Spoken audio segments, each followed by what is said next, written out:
Question क्या है, अनुसूचित जाति के बालकों की शिक्षा के प्रचार प्रसार हेतु क्या कदम उठाए जाने चाहिए। पहला दिया है अनुसूचित जाति के बालकों के लिए पृथक विद्यालय खोलना, सही। बालकों की शिक्षा के लिए विशेष प्रकार के प्रोत्साहनों का सूत्रपात करना, ये भी सही है। विद्यालय में बालकों को समानता दिलाने के लिए संघर्ष करना, ऑप्शन नंबर डी हमारा राइट हो जाएगा। कक्ष में दृश्य श्रव्य सामग्री के संदर्भ में निम्न में से कौन सा कथन असत्य है। पहला दिया है ये सामग्री शिक्षार्थियों की रुचियों को उत्तेजित करते हैं, यह सही है।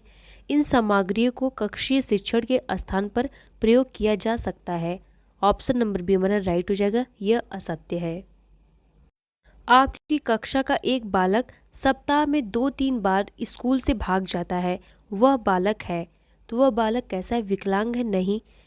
मंदबुद्धि है, नहीं। पिछड़ा बालक है, ऑप्शन नंबर सी हमारा राइट हो जाएगा। बालकों में सोचने की योग्यता सफल जीवन के लिए आवश्यक है, निम्न में से यह मत किसका है, तो यह मत किसका है, क्रो एंड क्रो का है। अंतर्दृष्टि द्वारा अधिगम का प्रतिपादन किया गया, तो किसने किया, गेस्टाल्ट मनोवैज्ञानिक द्वारा किया गया। अधिगम के अध्ययन हेतु निम्न में से किसने क्रिया प्रसूत अनुबंधन का उपयोग किया, तो किसने किया था, स्किनर ने किया। प्रश्न क्या है, कोई बच्चा अपनी समस्या जब स्वयं हल कर लेता है तब आप, तो उसे क्या कहेंगे, बच्चे को कुछ नहीं कहेंगे, गलत, बच्चे को पुरस्कृत करेंगे, ऑप्शन नंबर बी हमारा राइट है। निम्नलिखित में से कौन सा सिद्धांत छात्रों के व्यवहार को वांछित स्वरूप एवं दिशा प्रदान करने में शिक्षकों की सहायता करता है, तो पहला दिया है अंतर्दृष्टि का सिद्धांत, नहीं। प्रयास एवं त्रुटि सिद्धांत, ऑप्शन नंबर बी हमारा राइट हो जाएगा। संवेग व्यक्ति की उत्तेजित दशा है, यह कथन किसका है, तो यह कथन जो वुडवर्थ का है। एक शिक्षक होने के नाते आप सामाजिक शिक्षण को क्यों महत्वपूर्ण मानते हैं, तो पहला दिया है बच्चों के समाजीकरण में सहायक है, ऑप्शन नंबर ए हमारा राइट हो जाएगा। आप अपनी कक्षा के बच्चों में ईमानदारी की शिक्षा देना चाहते हैं, इसके लिए आप, पहला दिया है बेईमान बच्चों को कठोर दंड देंगे, गलत। बच्चों के समक्ष ईमानदारी के महत्व पर विस्तार पूर्वक प्रकाश डालेंगे, यह भी गलत है।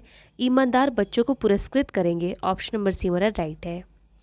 मानव विकास के संबंध में पुनर्बलन सिद्धांत निम्न में से किसने प्रतिपादित किया था, तो डोलार्ड और मिलर ने जो है प्रतिपादित किया था।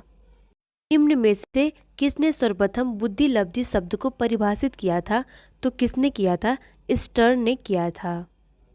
गोस्की के अनुसार खेल बालक के विकास किस रूप में प्रभावित नहीं करता, तो किस रूप में प्रभावित नहीं करता, पहला दिया है खेल बालकों में निकट विकास क्षेत्र ZPD का निर्माण कर उनका समाजीकरण करता है, तो यह जो है यह प्रभावित करता है। खेल कार्यों और वस्तुओं को विचार से अलग करता है, यह भी क्या करता है, प्रभावित करता है। खेल कार्यों और वस्तुओं को विचार से जोड़ता है, ऑप्शन नंबर सी हमारा राइट हो जाएगा, यह प्रभावित नहीं करता। क्वेश्चन है सामाजिक समायोजन का कठिन काल कहा जाता है, पहला दिया है किशोरावस्था को नहीं, बाल्यावस्था के बाद के चरण को नहीं, पूर्व किशोरावस्था की लड़कियों एवं लड़कों दोनों के संदर्भ में, ऑप्शन नंबर सी राइट है। समावेशी शिक्षा सम्मिलित करती है, तो किसको सम्मिलित करती है, समान और अधिगम अक्षम शिक्षार्थियों को सम्मिलित करती है। पढ़ने की अक्षमता कहलाती है, इसको हम लोग डिसलेक्सिया कहते हैं। राज्य के अनुसार निम्नलिखित में से कौन सी अवस्था में बच्चे अमूर्त संकल्पनाओं के विषय में तार्किक चिंतन करना आरंभ कर देता है, तो कौन सी अवस्था में कर देता है, मूर्त संक्रियात्मक अवस्था में कर देता है, जो कि 7 से 11 वर्ष तक होती है। विशेष रूप से प्राथमिक स्तर पर विद्यार्थियों की सीखने संबंधित समस्याओं को संबोधित करने का सबसे बेहतर तरीका है, तो सबसे बेहतर तरीका क्या होता है, पहला दिया है महंगी और चमकदार सहायक सामग्रियों का प्रयोग करना, गलत। सरल और रोचक पाठ्य पुस्तकों का प्रयोग करना, यह भी गलत है। कहानी कथन पद्धति का प्रयोग करना, यह भी नहीं है। अक्षमता के अनुरूप विभिन्न शिक्षण पद्धतियों का प्रयोग करना, ऑप्शन नंबर डी हमारा राइट हो जाएगा। लैंगिक भेदभाव को दूर करने के लिए शिक्षा व्यवस्था में आवश्यक उपाय है, तो कौन सा आवश्यक उपाय है? पहला दिया है छात्र छात्राओं के लिए असमान प्रावधान, गलत। छात्र छात्राओं के लिए समान प्रावधान, ऑप्शन नंबर बी हमारा राइट हो जाएगा।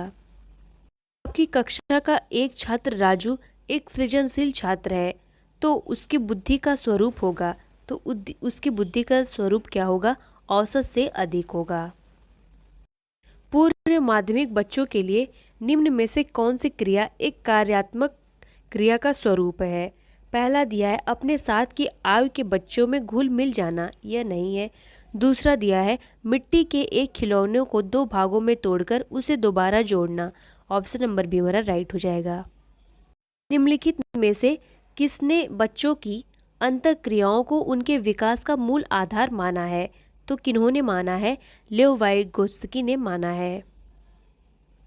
आप अपनी कक्षा के बालकों में समाजीकरण की प्रक्रिया को तेज करना चाहते हैं, तो आप निम्न में से क्या कदम उठाएंगे? पहला दिया है बालकों को स्कूल की परंपराओं से परिचित कराएंगे, बिल्कुल सही। बालकों में सामाजिक आदर्श स्थापित करेंगे, यह भी सही है। बालकों को समाज में प्रचलित मान्यताओं के विषय में जानकारी देंगे, यह भी सही है। ऑप्शन नंबर डी हमारा राइट हो जाएगा।